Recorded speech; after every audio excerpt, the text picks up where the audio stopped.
Good morning. Welcome to Cup of Joe. I'm here with Elliot Auerbacher, or Bachi as I knew him growing up, founder of Grilling for the IDF or Grilling for Israel. I saw that you go by two different names there. Tell us a little bit about the organization, how you got started and what the organization does. We started back in 2019. The original name of the organization was Grilling for IDF. We started because there was a family who had a son in an Iron Dome unit from Shul in Buchman, in the Modi'in neighborhood. And unfortunately, the soldier was calling home every night crying to his mom that he was hungry and going to bed hungry every night. And could she send him some food? And could she send him a sandwich, pastrami, turkey, a tuna sandwich? When he was already crying for a peanut butter and jelly sandwich, we knew that it was serious. And so our first event in 2019 was an Iron Dome unit, 18 soldiers in a place near Tacoma, near Netivot down south.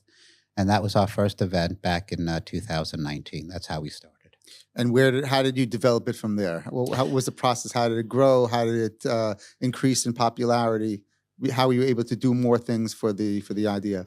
So we did a couple of other events for Daniel Turk from Shul as well, a couple of other guys for his unit, a couple of other guys from Shul. We spoke to them and we were able to get out to their units. And it was very difficult to have units allow us to come and make a barbecue for them. So the original problem that we had was getting units that would allow us to come make them barbecues.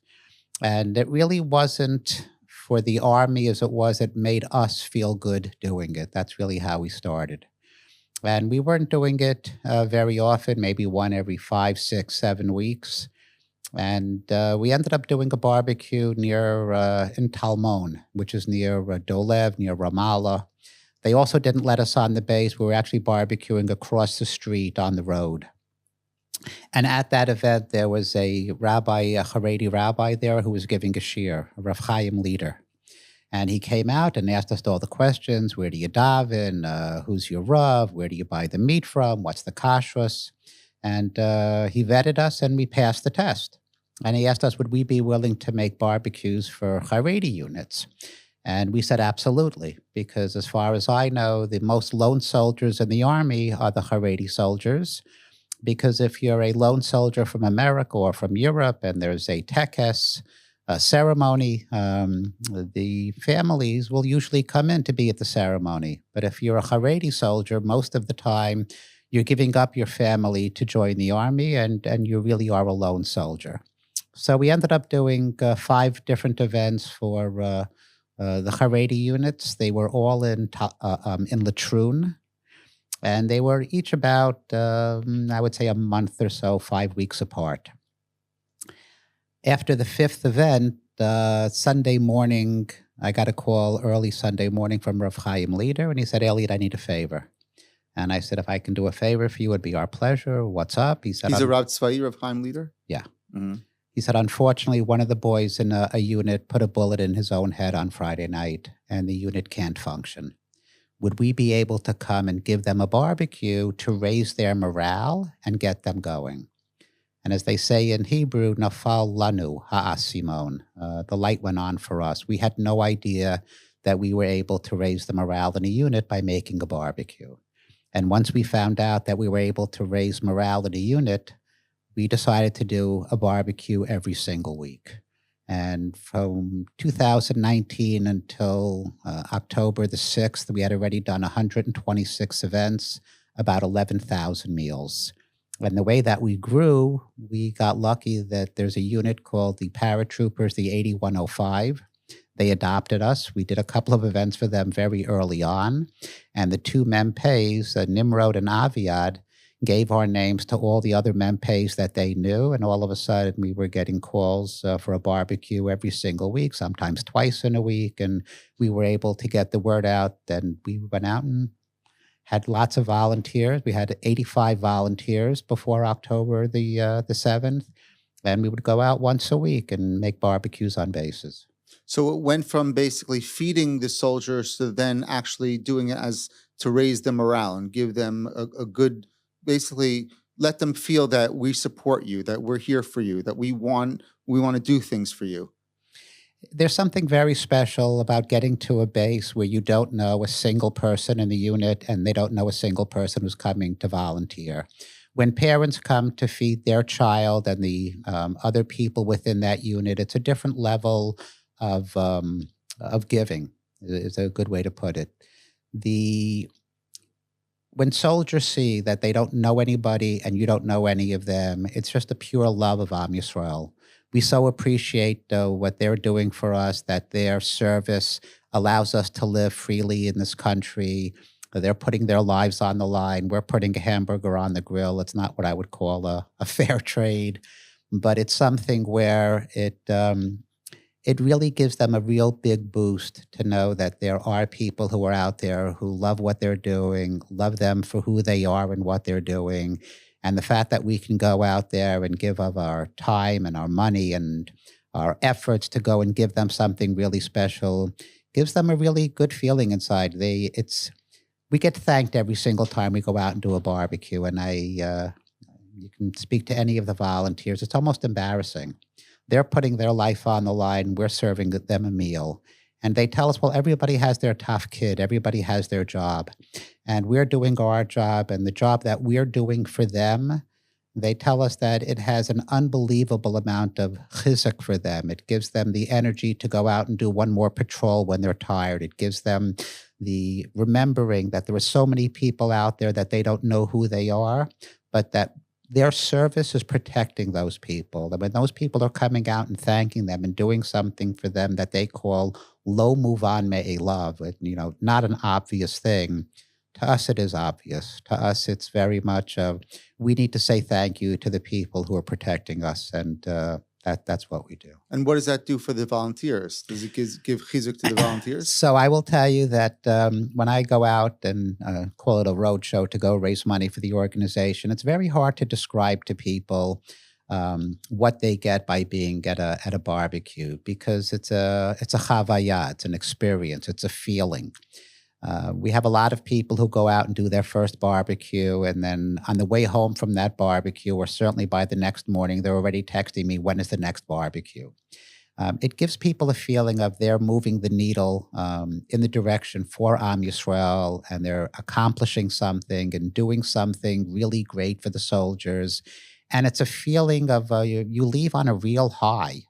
You were just so filled with so much joy that you were able to bring joy to soldiers. There's nothing like having chayalim coming straight from Gaza or straight from Lebanon or straight from a mission, in any of the areas that we have to go into the hornet's nests, as I call them. And then they show up, and all of a sudden there's a great barbecue of burgers and steaks and briskets and salads and desserts and all of these things in front of them. I just showed Joey a video before we started that before they even came to eat, they got out of Lebanon. We were up in Rosh HaNikra. They saw the buffet that was set up. And before they did anything, they just got in a circle and started dancing. And when you see the joy that you're giving these chayalim, it gives you a boost to yourself, to your own energy level, to everything that you want to do to be a part of what they're doing. And it gives you the opportunity to really feel that you're doing something great for these people who are risking their lives for you. Now, I could just imagine to do a barbecue on that kind of scale, there would be a logistics problem. I mean, many times you're not necessarily hooked up to electricity, to water, to a garbage area. How do you manage the all the logistics of making a barbecue out in sometimes in the middle of nowhere? It can be difficult. It can be challenging. I have so many stories that I could tell you of things that have happened. I'll give you one story just to give you an idea. Last year on Yom HaAtzmaut, we were scheduled to do an event for 500 chayalim on a base with a DJ and music and all kinds of other things on their base. And as you know, Yom HaAtzmaut here follows Yom HaZikaron. So they finish Yom HaZikaron and starts Yom HaAtzmaut. Well, 10 o'clock in the morning for a 5 o'clock event, my phone rings and they said, Elliot, I'm really sorry, but we have to cancel the event for tonight. I said, why are you canceling? They said, because the unit all got moved into Gaza last night. I said, is there any way that we can go without canceling it? And they said, yes, we could, but it means that instead of being on a base, we're going to be in the Be'eri forest where there's no water and no lights and no electricity. I said, okay. They said, besides that, we can't have a buffet for 500 people. We need you to pack an individual bag for each chayal, so you have to make 500 individual, what they call in Israel, takeaway bags. I said, okay, that's quite a bit more work, but let's see what we could do. And he said, Rak im efshar, only if you can do it. We would also need to start a couple of hours early, because instead of having to wait until the end of Yom HaZikaron, we can now eat earlier, because once we're in Gaza and fighting, we're not, commemorating Yom HaZikaron because we're fighting. So if you could pull all of those things together, we could still do the event that night. And somehow we were able to get to Be'eri and get there early. We got very lucky, or call it Hashgacha Pratis, that night we had the Michael Levin group out of Yerushalayim that was joining us with a bus with 54 people on it. And we set up 7 or 8 tables and made a buffet line and made up 500 individual burgers and put them into hot bags, and then 500 steak sandwiches, and then 500 brisket sandwiches. We wrapped up the barekas. We wrapped up desserts for them. And we put everything into bags. And then the stops started coming, or the drivers for Gaza started coming sometime at about 5 o'clock in the afternoon.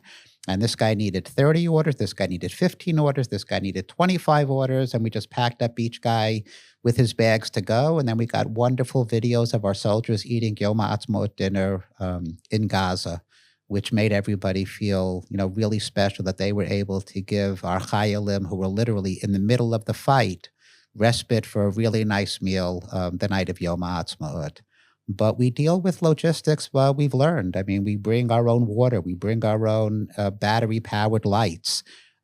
We bring everything that we need to do an event in the middle of nowhere, because sometimes that's what happens. And when you talk about logistics, the first 4 years, we could plan a month or 2 in advance and know exactly where we were going to be with which units. We've had events in the past year during the fight where we show up at the Shin Gimel, and they tell us, I'm sorry, but the unit just went out on a mission and they won't be back for hours. And here we are with volunteers and a truckload of food, and we don't have people to serve. And then we make some phone calls and find another, base that's not far away and go out and do something, for them that was totally unexpected. Mm-hmm. Purim this year, we had a unit of Haredi soldiers up north, and we got there and they said, what are you doing here? And we said, we have a unit that we're serving here today. And they said, they didn't call you? And I said, about what? And they said, they got shipped down south yesterday. So here we are, and I wasn't at that event. I was at another event down south, and they have a truckload of food, and they don't know what to do with it. It's Purim. And they made a couple of phone calls, and the Rasap at that base said that there's another base that's only about 15 minutes away. Go over there and see if maybe they need it. And they showed up at this base, and so they get to the Shin Gimel, and they announce who they are, and they bring out the head of the kitchen, and the Rasap comes out, and the Mempei comes out, and the Rasap is a woman. And they tell her the whole story of what's going on. We have food and meats and everything. The Rasap, just for our listeners, is the soldier that's in charge of logistics and also getting supplies to the soldiers. Right, including their meals and everything else. Right, okay. And the Rasap is a woman who had been there for 9 months at this base, and she started crying uncontrollably. What are you crying about? She said, well, it's Purim morning, and we wanted to make a Purim Suda this afternoon, and all we had is chicken legs. And I davened to Hashem that we should have a miracle, that somehow we should get a way to serve a better meal to our Chayalim for our Purim Suda. And here you are showing up like Malachim with meats for us in order we could make a proper Purim Suda for the Chayalim. Mm-hmm. So I would say that Hashem has a lot of a hand in our logistics and how things work out. And sometimes it really works out to an unbelievable story that you're not expecting. You went there to do one thing, you ended up doing something else, and it worked out exactly the way Hashem had it planned. Right. And I'm assuming, and you tell me if this is true, this is also a way to, I guess, open up some of the soldiers that that don't have the same background to the beauty of the chesed that you're doing for them. A lot of people that are working for you are people that are observant of wearing kippot. And do you see this also as a way of bringing together Am Yisrael, of bringing together the various factions of Am Yisrael, to feel good about one another, to bring people closer to Judaism? I'll give it to you this way. I've said this for a long time. If we had in Am Yisrael the level of achdus that we have in the army, we have no problems at all. When you're wearing the uniform, everybody has everybody's back. You can be religious, not religious. You can be gay or straight. You can be filled with tattoos, or you could be a Haredi soldier. You could be a Christian soldier. You could be a Muslim soldier. You could be a Jew soldier. It doesn't make a difference. Everybody has everybody's back. The problem is that when the uniforms come off and you get back into society, that's where the divisions are. Mm-hmm. I don't know that our barbecues really help once they take the uniform off. But I will tell you that when we're on the base, the level of achdus that's there is something that we can strive for and hope to get to. And I would say certainly seeing you and your volunteers and how much that you care about everyone, that certainly gives people a warm feeling and a love for one another. You can just imagine. But it seems like you're also doing several events at one time. How do you have the manpower? How do you have people? I understand you are able to run these events. How have you found people that are able to then run other events while you're running a different event? We used to have 84 volunteers before October the 7th. We've since expanded our volunteer list to over 1,000 people. We've also had more than 6,500 volunteers who've shown up to one event. We have an unbelievable large group of volunteers who are able to lead events. There was a time that we had 3 vehicles on the road every day, and we were doing 3, 4, 5 events on a given day. Because of mostly financial and what I would call foot fatigue, we now have 1 vehicle, and we're going out and doing 1 event a day. Sometimes we're still able to handle 2 events in a day. We're in the middle of putting together a mobile unit right now that will be able to handle smaller groups of soldiers, but be able to get to 2 to 3 places in a single day. But it really is just a matter of having regular volunteers. We have 1 volunteer person who's able to lead events on Sundays, another family that leads events on Tuesdays. And we have enough of really good volunteers who've been doing it with us for years. It gives me the flexibility to be able to add more events and know that the events are going to be done the correct way.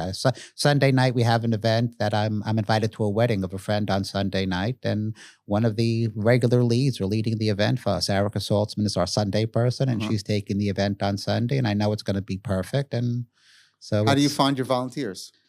They find us. Well, now that you have a name out there, but I guess it wasn't always like that. At the beginning, it was friends from shul. Right. Now, do you get also from seminaries, from yeshivot, that people send like a large group of young people to come and help and do the work? Unfortunately, we haven't had great success with large groups of yeshiva boys or seminary girls. If you keep in a smaller group where they're coming with parents, their own parents, they act a little bit differently when they're at an event. But yes, we do get one of the things that we're promoting this year is that when parents come to visit their children in yeshiva or seminary, instead of taking out 8 or 10 of them to a nice restaurant wherever they are, sponsor a barbecue. They'll still get dinner and they'll do a great piece of chesed while they're here. They can still have their dinner. They can have a much nicer experience than a dinner out in a restaurant. They can do something for Am Yisrael and still have the chavaya that they're looking for their daughter and their friends to remember forever. That's great.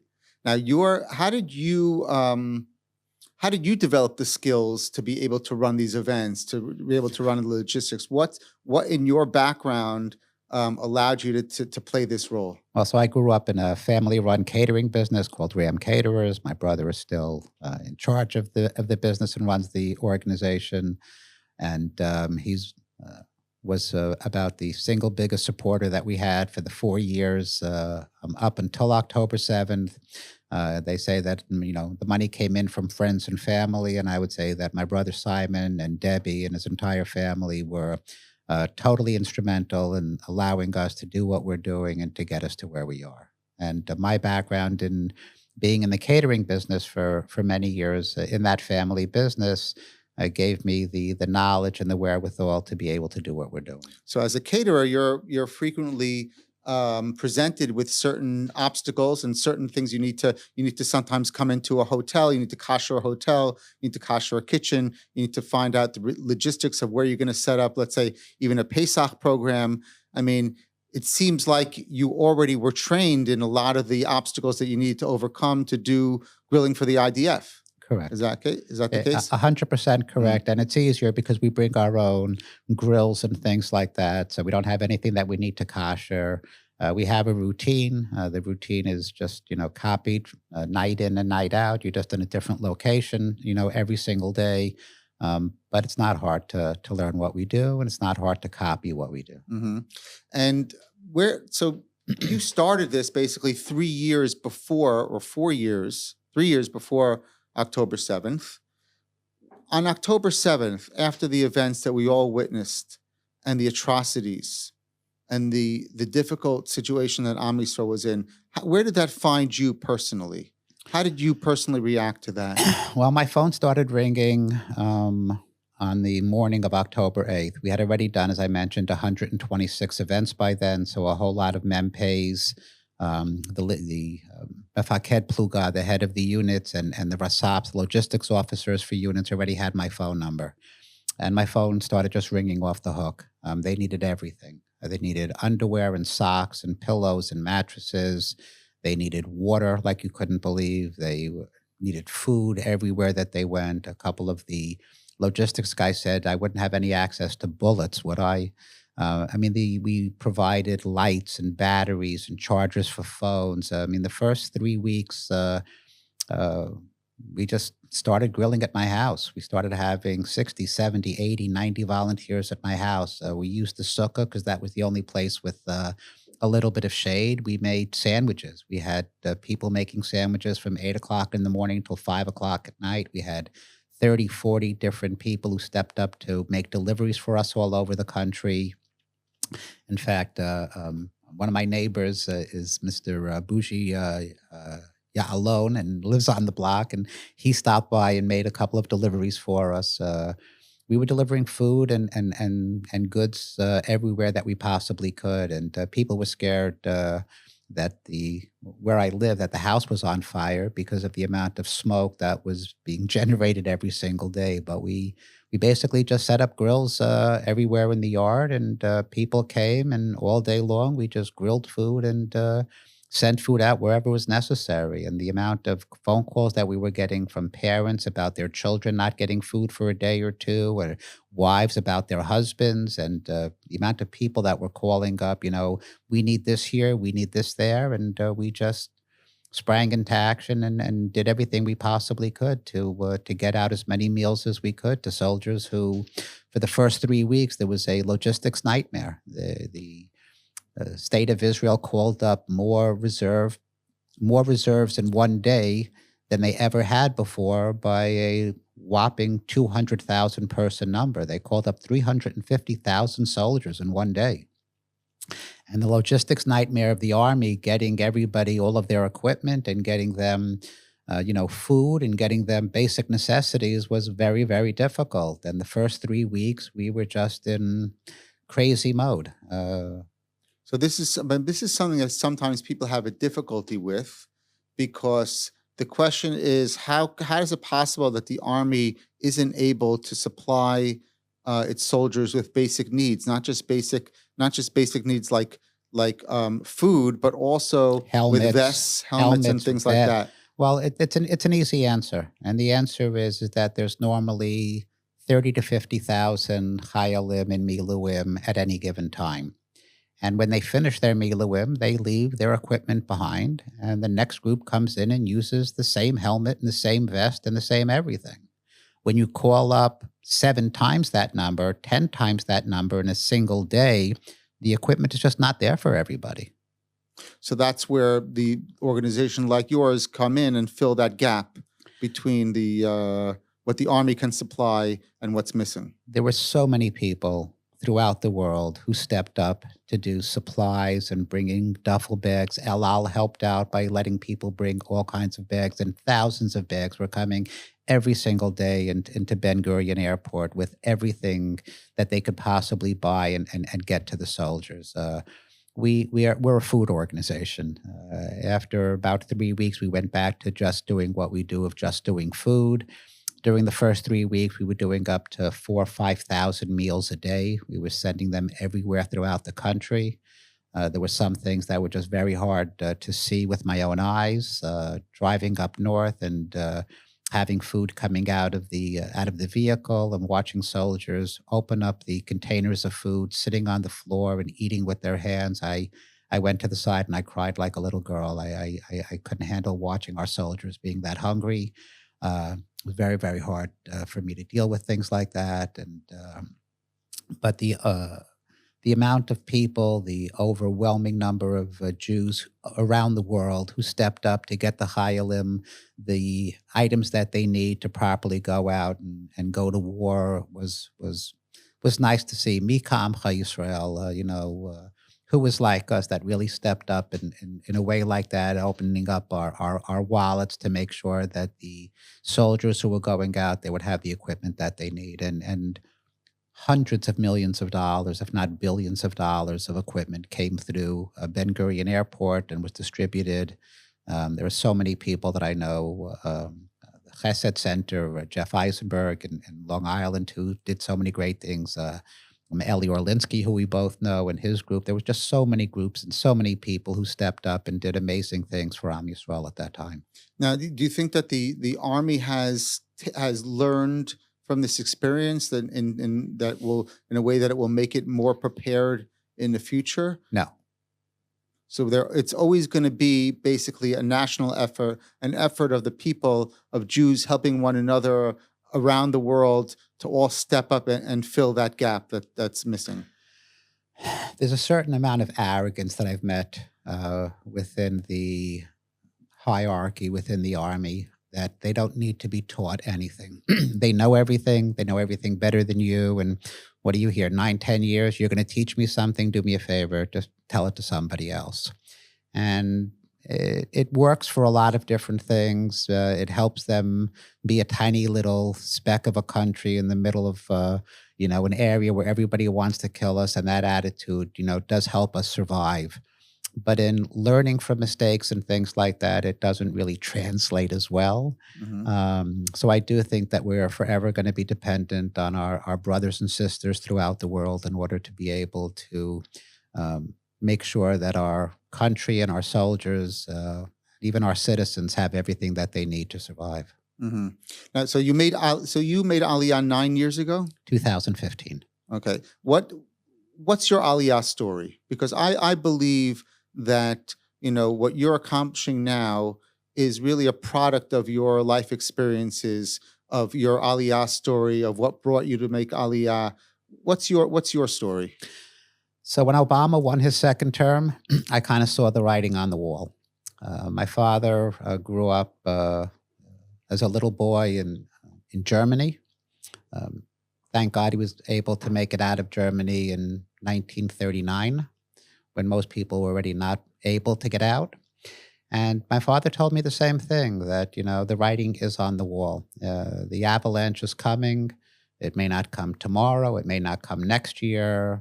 But when the media is being controlled and you no longer have Walter Cronkite telling you the news, but you have people with agendas who are pitching their agenda to you and calling it news, we're always the scapegoat. We always have been. If we refuse to learn from history, then we're doomed to repeat it. And it's just what it is. And so when Obama won his second term, I went to Nefesh B'Nefesh and I said, my family and I want to make Aliyah. And the first question that they asked me is that, tell me about your family. And I told them I have 3 daughters. And the young woman asked me if I love my daughters. I said, that's a pretty crazy question. And she said, well, do you or don't you? And I said, yes, I love them more than I love anything else in life. And she said to me, then wait until your youngest girls finish high school before you make Aliyah. And I said, why is that? She said, because they'll have a very difficult time adjusting in high school in Israel, dealing with the bagrut and everything else. They'll miss their friends. They'll be miserable. You won't be able to handle watching them be miserable, and you'll get back on a plane and go back to America. And when I told Rabbi Fast that story, he wanted to know that person's name in order to give them a raise. He says, that's the best advice I ever could have given to anybody. And we did. We waited until my girls finished high school, and they came here on their gap year. And November of their gap year, November of 2015, my wife and I and our dog Scarlett got on the plane and made Aliyah. So it's important when you make Aliyah, you're saying to make sure that you do it in a way that it lasts, that's something that stays. I also know a few people that came, it didn't work out, and they had to go back. Some of them ended up coming back at a later date, but that's important to make sure that the Aliyah is really something that can stand the tests of what people go through when they move here. So that was. And how did your daughters? First of all, where were they studying in America? They both. My youngest girls graduated from Frisch. Uh-huh. I also graduated from. I was in the third graduating class from Frisch in 1978. Uh-huh. And my daughters graduated from Frisch. One of them came on the Bar Ilan program for the year, and the other one went to Beit El Ezrachi in Netanya. Sure.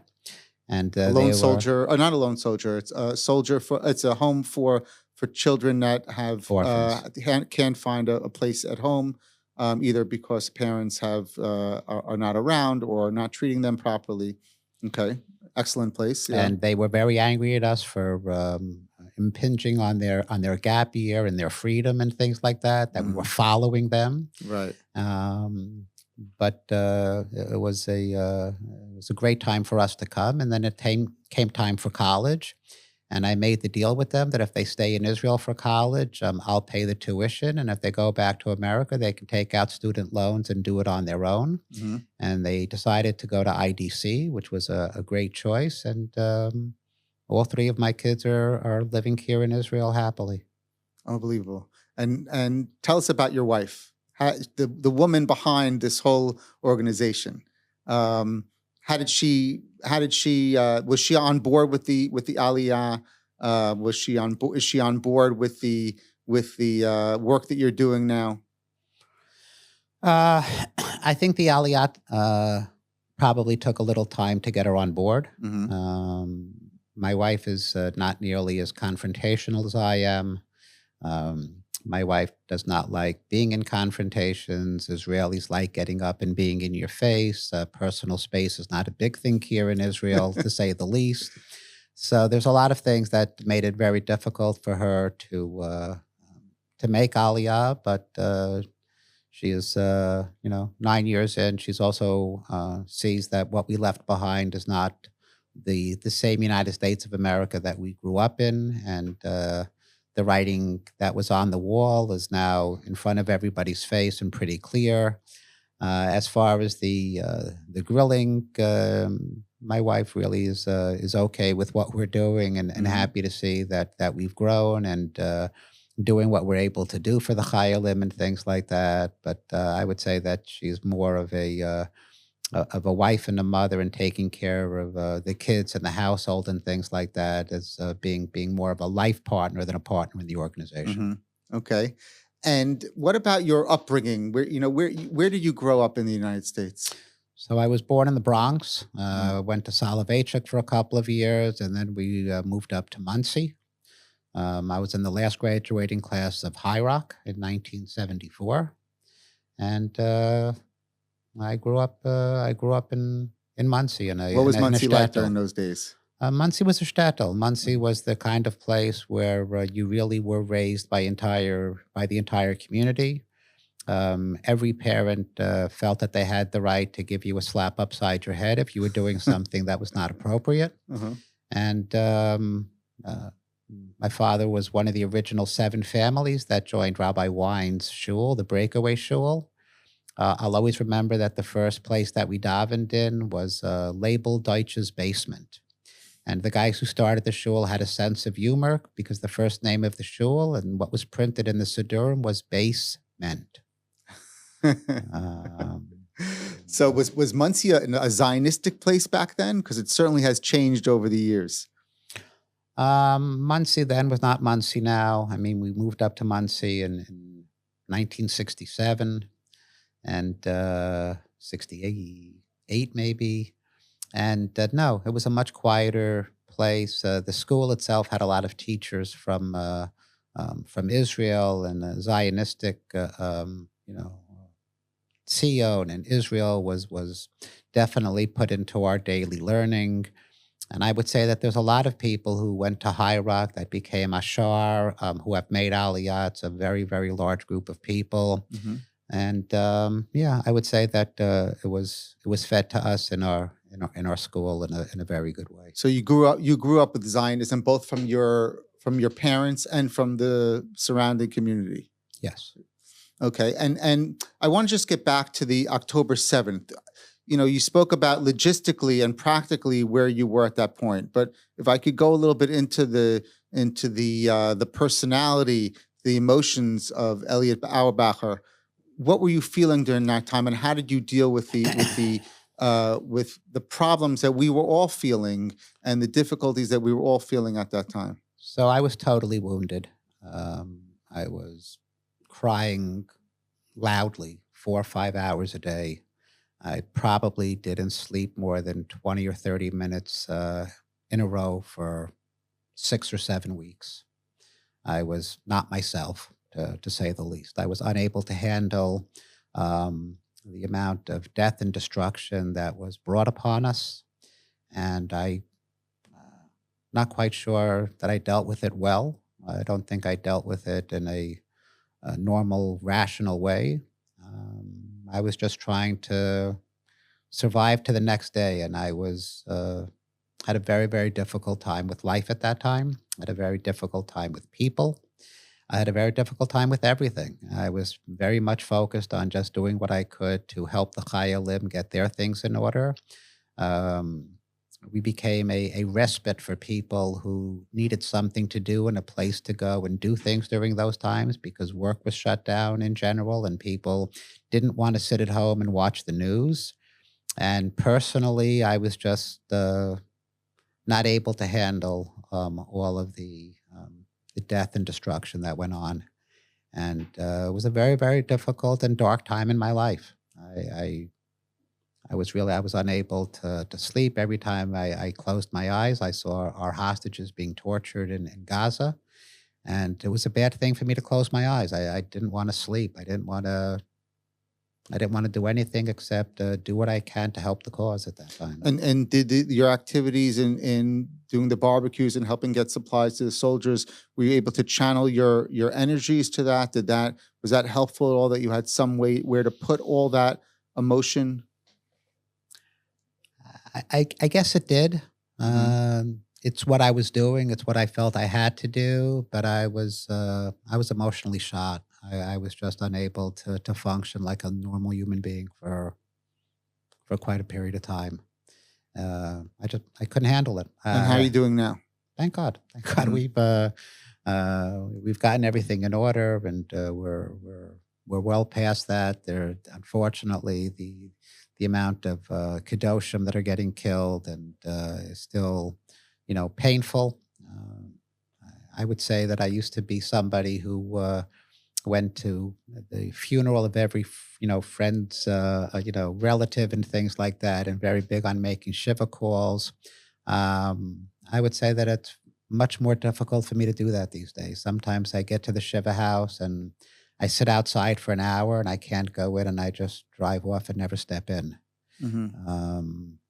I've taken a pretty big hit from October 7th, and what we've been through is what I've been through personally and what we've been through as a nation since then. And I'm not whole.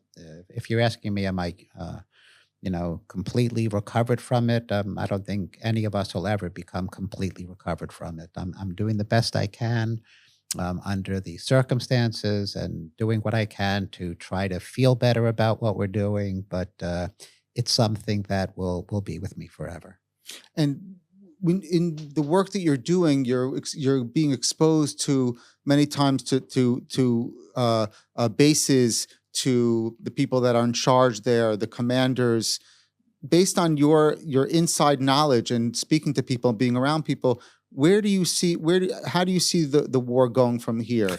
Where do you see, our strengths, our weaknesses, what we need to do to finish up and give the people a sense of security, to move our residents back to the north, to their homes in the north, so that the people living in the south can feel comfortable? Where do you see us going from here? I know way too much. I hear way too many things that I'm not supposed to hear, and it makes me uncomfortable. I wish we had listened to Rav Meir Kahana many years ago and done what we were supposed to do with our neighbors, our cousins, whatever you want to call them. As long as they're our cousins, as long as they're our neighbors, as long as their mantra is to from the river to the sea, I mean, that simply means genocide. We want to kill everybody who's there. And we're just not that interested in being killed. I mean, I think that's where the issue is. And watching 95, 7, 8% of the world stand with the terrorists as opposed to standing with the only, democracy in the Middle East is terrifying. It's something that, I don't want to be a cold splash of water in people's faces. They would rather live in their, la la land and, mama la tata la shefel. It's all going to be better in the morning. It's not all going to be better in the morning unless we do something to make it better. Well, what do I see as far as the war goes? I think that we have to make sure that the people of Gaza understand that Hamas brought this on them, and many of them do understand that. Before I made Aliyah, I never thought I would have an Arab as a friend, and I've made many friends with Arabs, and the majority of them, from what I can see, just want what we want, a better life for themselves and their children and their grandchildren. They just want it to be better, and they hate the PA and they hate Hamas as much as we do, because they don't let them, be free and do what they, want to do in life. And when there are countries like Iran and Qatar who are funding, and the United States of America, who are funding terrorists based on how many Jews they kill. If you kill one, you get this salary per month. And if you kill two, you get this salary. And if you kill 10, you get a much bigger salary. As long as we allow that to happen, there is no end. The only end game here is Mashiach coming and people seeing that, this is the way that this is the way that the world is supposed to be. And I don't see any compromise that can come from our part, because they want to kill us and we don't want to be killed. And when somebody says, well, can you meet them halfway? There is no place to meet them halfway. The UN did a resolution this week that's demanding a ceasefire without giving back the hostages. You want to end the war in Gaza? Give us back our hostages. That would be a good place to start. And I don't see that happening, unfortunately. I see that the division within our country here shows weakness amongst Am Yisrael, and showing that weakness to our enemies gives them strength. And when they see our division, they don't want to negotiate. They think that they can break us. And so if you're asking me what I see as going forward, I see that we will go and I read something from Chana Zeta Cohen, who lives in Talmon, who wrote that unless we take land from them, leaving this war, they'll think they won. We have to go back and occupy a piece of Gaza. And if we go back and take land from them and put Jews there, they will know that this was a mistake that they can't live with. And if we go and, move forces into Lebanon and don't let them come back into those areas, that's the only way we're going to have the protection within the country to allow those people to be comfortable. And I don't know that they'll, I use that word comfortable. I don't know that those children will ever be comfortable again. When you're seeing kids in their kindergarten and in their schools and in their homes running to shelters and screaming and crying and they can't sleep at night, I don't know how you recover from that. That's not something where we're never going back to where we were on October 6th. It's just we're never going to be back there again. It's like, we want to heal. We want to get better. We want to see an end to the hostilities. We want to be able to have our soldiers home and safe and not putting themselves at risk. But I don't see that there's a solution here because I don't see them stopping to kill us. I don't see all of those countries stopping to pay the terrorists. And until the money stops, it's just going to continue. And what kind of attitude and morale are you feeling from the soldiers when you go and visit them? So the soldiers just want to be finished with it. They want to wipe out our enemies. They want to slap them upside their heads. They want to just get it done. They want to,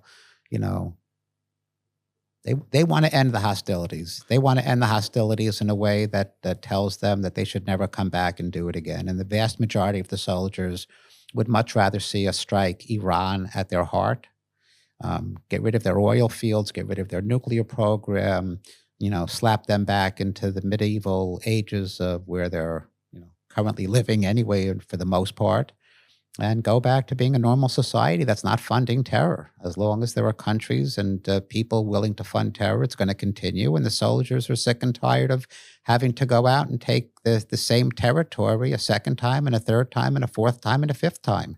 Every single time they go out there to do that battle, they're risking their lives. And sometimes one of their friends or themselves, they're not coming home. And they're being wounded and they're suffering from PTSD. I think Golda Meir said that she can live with the fact that you're trying to kill us, but we can't live with the fact that you're turning our soldiers into being killers. And it changes somebody. When you go out and you're shooting and killing people, you're not the same person as you were before you killed that person. And that's something that I don't know how we recover from. It's just something that we're going to have to learn to live with. But are you seeing that from the soldiers that there's some kind of because of what they're being forced to do, there's some kind of a lowering in their morale and in their understanding of the righteousness of their cause? Their morale is so high. They are so into what they're doing, but the amount of soldiers that are suffering from PTSD, who need therapy, who need to get their heads back in a good place, to be able to go back and deal with their everyday job and their wife and kids and things like that. When you're 18 or 19 years old, you're different. When you're a 30-year-old and a 35-year-old and you're out there and you're dealing with not only the fighting and the killing, but also thinking of how your wife and your children are dealing without you being there, it takes a lot of toll. And it's not their morale. The morale is strong. The problem is that just dealing with it, every day, day in, day out, all times of the day and night, and whenever you're going out on a mission, and what you have to be, and to be on alert on level 5 in your life, for months and months at a time. It's really hard to get off of that. I mean, we don't have mercenaries. We don't have, foreigners that are coming to fight for us. We have people who are defending their homes and defending their country and believe in it, as much as anybody can believe in anything. And they're strong and they're great and their morale is sky high. But it's hard to continue that for months and months and months on end. So I know that you described that the second Obama administration is one of the things that drove you to realize that you need to move to Israel. And I seeing you on a day-to-day basis, I saw that during the Trump campaign you were a big Trump supporter. You actually had a MAGA hat in shul. Do you think the change in administration, the U.S. administration, is going to change things on the global front in terms of the support we're getting in terms of our ability to fight this war? Well, he's not even in office yet. And look at all the changes that are already happening. Qatar is throwing the Hamas leadership out of Qatar. Russia and China reached out to Trump. They're willing to negotiate today that they weren't willing to negotiate, when, I was going to say Biden, but he's never been the president. What's going on? There were no wars throughout the world when Trump was in office last time. And now there are world wars going on everywhere. So I think a strong United States of America speaks well for, world safety and fewer wars everywhere. And that includes us. I mean, are we the only beneficiary of a strong United States of America? Absolutely not. Are we one of the bigger beneficiaries of it? We are.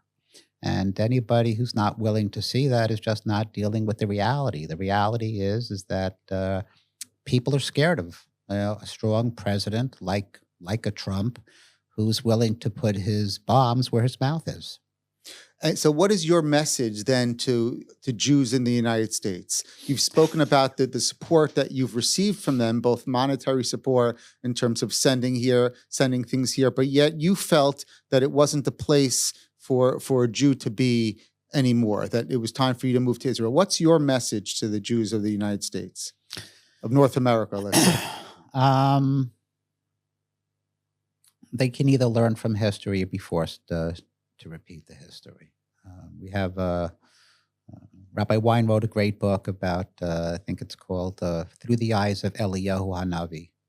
And he talks about all of the different countries and places that Jews have been in since the start of time. And all of the places that we were kicked out of unceremoniously, after we had already achieved being fully integrated. We've been blamed for not integrating, and we've been, blamed for being fully integrated. We've been blamed for being too rich, and we've been blamed for being too poor. We've been blamed for anything that you could possibly think of on every single level.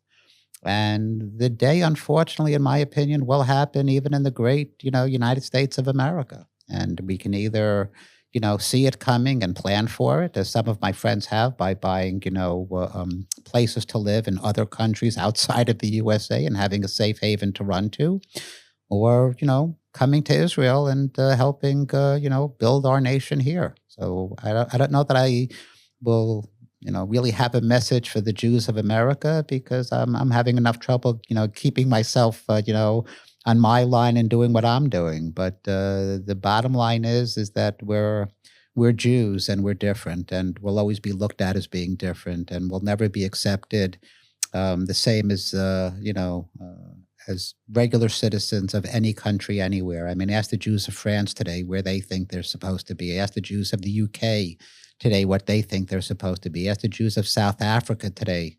These are all places that were great havens for Jews. I mean, look at all the Arab countries where Jews lived for many, many centuries, and how quickly it turned into a far hood, and they were, massacring Jews. It had nothing to do with an occupation, had nothing to do with having a state of Israel. Or maybe in the Arab countries, it did have to do with having a state of Israel.